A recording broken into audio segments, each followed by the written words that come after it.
Hey there. Today I want to talk to you about markers. What? Markers? I've been using markers since I was 5, Mrs. Altieri. Really? You're going to do a demo? Yeah, because I just want to give you some tips. And I told you that's my job as an art teacher, is to give you all these tips that maybe will make things more exciting or easier for you, and you never, ever, ever have to use them. But maybe, just maybe, you might find one or two are really quite interesting and you are excited about them. So last time we were working on outlining with the Sharpie, although there's so many different things to outline with, some really cool ideas in the future coming.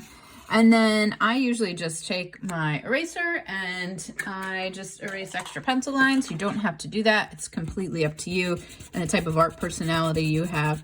And then today we are going to get out our markers and we are going to start adding some color with our markers. However, my guess is that most of you have been using markers the same way since you were young. Maybe you just use them to color in solid areas, and that's completely fine. You can absolutely do that. However, I want to give you a couple other ideas that maybe you'll try. Maybe you'll try it on scrap paper. Maybe you'll try it directly on your cover, because you know what? We make mistakes and we try things and nothing has to be perfect.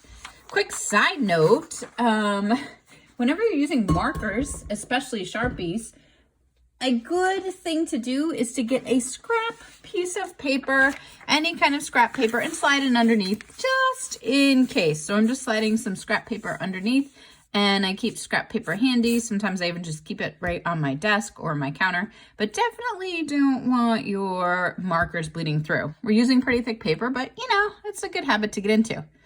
So I often start lightest and I go darker. I'm using different markers than you guys, sorry about that. But I'm going to start with some of my lighter colors and I'm going to slowly go darker. But here's the thing, I don't always color in my areas with solid color. I almost use my markers maybe like a paintbrush or a very different material where I'm just kind of adding little bits here and there, and I'm going to build up my layers. So art, we talk about layers a lot. It also makes it easier for you to make changes if you don't love what you do.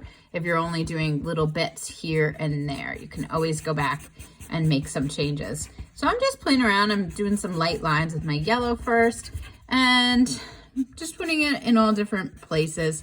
I also thought about some colors ahead of time, but instead of just randomly grabbing whatever colors I love first, because that's always hard for me. I just grab whatever I like. But I did make some choices, and I actually limited myself today. I have some yellows, greens, and blues, and I'm going to stick to those colors. But you could do whatever you want. I guess my point in telling you that is just, you know, make a consideration before you just randomly grab.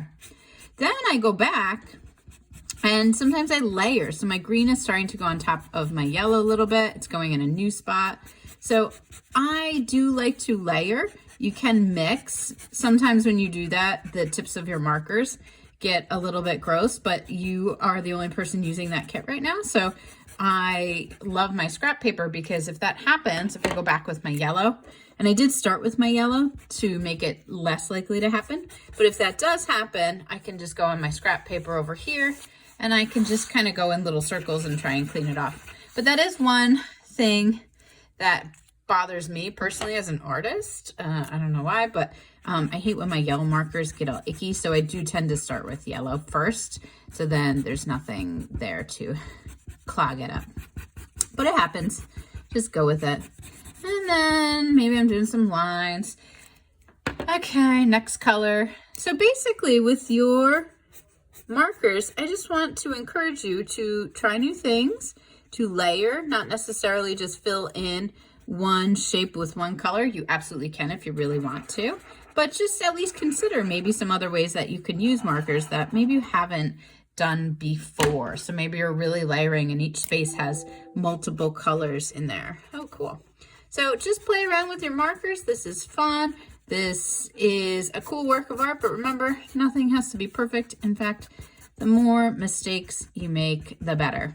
This will take you a long time if you're really taking your time. So I don't expect you to finish in 10 minutes. We're gonna definitely keep working on this tomorrow and probably even next week.